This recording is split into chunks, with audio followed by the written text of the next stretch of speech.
안녕하세요, 따사입니다. 오늘 취미로 다큐멘터리 감독전에서는 대중적으로 가장 많이 알려진 다큐 감독 마이클 무어에 대해 알려드릴게요.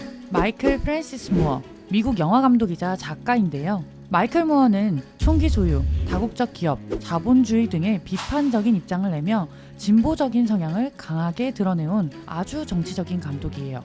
2003년 아카데미 시상식에서 장편 다큐멘터리 영화상을 수상한 후에 이라크 전쟁을 일으킨 조지 부시 정권에 대해 공개적으로 독서를 한 것으로도 유명한 인물입니다. 하지만 그는 2016년 미국 대통령 선거 당시 힐러리 클린턴이 대통령이 될 거라는 주류의 관측과 달리 트럼프가 대통령이 될 거라고 전망한 사람입니다. 이후 트럼프의 재선 가능성에 대해서도 트럼프가 재선에 성공할 확률이 높다고 예측했죠. 트럼프를 좋아하지 않는 것과 별개로 정세를 잘 읽어낸 것을 보면 굉장히 현실 감각이 뛰어나다고 할 수 있죠. 무어의 작품들은 진보적인 내용들을 다루고 있는데요. 그러다 보니 좌파 감독이라며 굉장히 싫어하는 안티팬들이 많습니다. 그러나 그의 유쾌하고 코믹한 연출과 이슈에 대한 정면 돌파 등은 다큐멘터리 영화를 대중적이고 친근한 장르로 느끼게 만들었습니다. 그래서 마이클 무어가 다큐멘터리 영화를 대중적인 장르로 가져온 감독이라고 평가하기도 하죠. 우리나라에서도 꽤 인지도가 있는 감독인데요. 이 마이클 무어가 어떻게 영화를 시작하게 되었는지 그의 삶과 함께 영화들을 살짝 훑어볼게요. 마이클 무어의 삶을 보면 떡잎부터 남달랐다는 생각이 드는데요. 미국 미시간주 플린트에서 태어난 무어는 초등학생 때 지하신문을 만들고 고등학생 때는 자주 충돌했던 교장과 부교장을 학교에서 물러나게 하기 위해 학교를 졸업한 후 직접 시교육위원회 선거에 출마하여 당선되기까지 했는데요.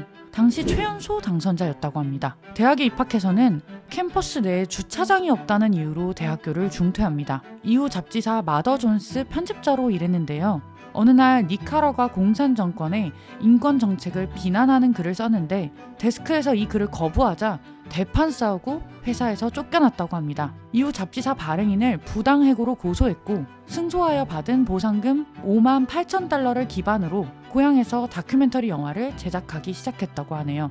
영화를 시작하기 전 그의 이력만 봐도 보통이 아닌 사람이라는 게 느껴지는데요. 그의 작품들을 한번 보면 로저와 나, 팻 오어 미트 플린트로 돌아가기, 캐네디언 베이컨, 더 빅 원, 볼링 포 콜럼바인, 화씨 911, 시코, 자본주의 러브스토리, 다음 침공은 어디, 트럼프랜드의 마이클 무어, 화씨 119 트럼프의 시대, 이렇게 많은 작품이 있습니다. 이 중 캐네디언 베이컨을 제외하면 모든 작품이 다큐멘터리 영화입니다. 간단히 그가 해온 작품들이 어떤 주제를 다뤘는지 살펴볼게요. 첫 영화 로저와 나, 세계적인 거대 기업 제너럴 모터스, GM이 자사의 본 고장인 미시간주 플린트시의 공장을 폐쇄하면서 수많은 주민들이 일자리를 잃게 되는데요. 이에 대해 무어가 직접 GM을 추적하며 신자유주의적 경영을 맹비난한 작품입니다.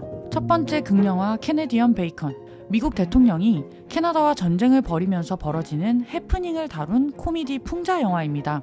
실제로 1930년대 일명 전쟁 계획 레드라고 하는 미국의 캐나다 침공 계획이 존재했다고 하는데요. 이 계획은 실수로 유출되면서 중지되었는데 2차 세계대전 이후에 전쟁계획 레드의 개정판이 작성되었다는 이야기가 있습니다. 지금 트럼프 대통령도 캐나다를 미국의 51번째 주라고 주장하고 있다는 점에서 굉장히 눈에 띄는 주제인데요. 다시 돌아와서 이 캐네디언 베이컨은 무어가 직접 배우로 출연하기까지 했는데요. 엄청난 혹평을 받으며 처참하게 망했다고 합니다. 하지만 그는 내 영화를 이해하지 못하는 너희와 나는 수준이 다르다 라며 혹평을 일축했다고 하네요. 그리고 마이클 무어의 명성을 높인 작품 볼링 포 콜럼바인, 1999년에 일어난 콜럼바인 고교 총기 난사 사건을 바탕으로 미국의 총기 소유에 대한 집착, 폭력적인 문화에 대해 비판한 영화입니다.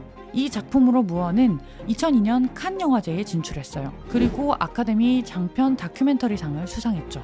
다큐멘터리 영화로서는 이례적인 흥행 성과도 거두었습니다.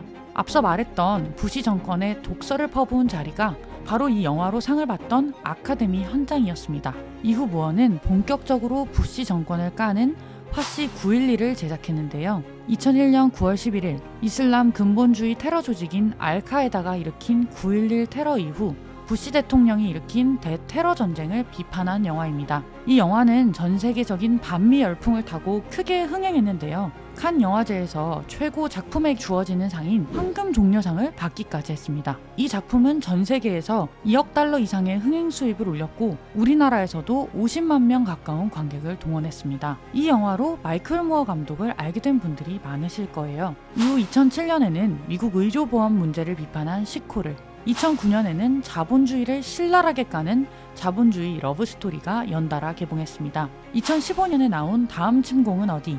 침공이라는 단어가 나와서 전쟁에 관한 영화인가 싶기도 한데 전혀 전쟁과 관련이 없습니다. 미국에 없는 타국의 좋은 제도들을 빼앗으러 유럽과 아프리카 각국을 침공한다. 그러니까 다른 나라의 좋은 제도들을 배우러 다니는 영화입니다. 그리고 가장 최신작 2018년에 제작된 화씨 119 트럼프의 시대. 트럼프가 당선된 11월 9일 어떻게 그가 미국의 대통령이 되었는지를 추적해가는 영화입니다.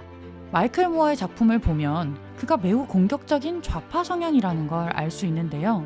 그래서 영화가 나올 때면 흥행만큼이나 격렬한 논쟁이 붙었고 무어의 영화에 열광하는 팬만큼이나 그를 너무나도 싫어하는 안티도 많습니다.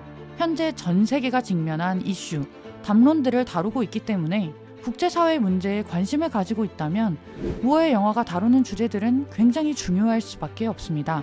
그의 노빠꾸식 고집스러운 연출과 문제를 유쾌하게 풍자하는 방식은 이를 좋아하는 사람들에게 굉장히 매력적이지만 과도한 연출, 선동과 사실 왜곡 등으로 많은 비판을 받기도 했습니다.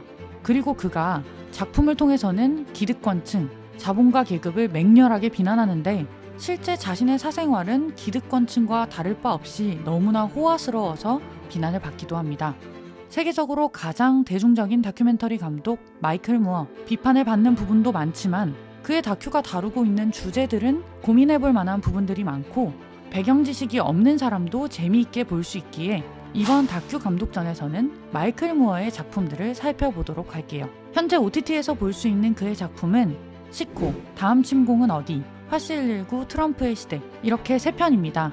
다음 회에서 최신작부터 하나씩 소개해드릴게요. 오늘의 영상이 도움이 되셨다면 좋아요와 구독을 부탁드립니다. 다음번에도 좋은 다큐, 흥미로운 인물들과 함께 돌아오겠습니다.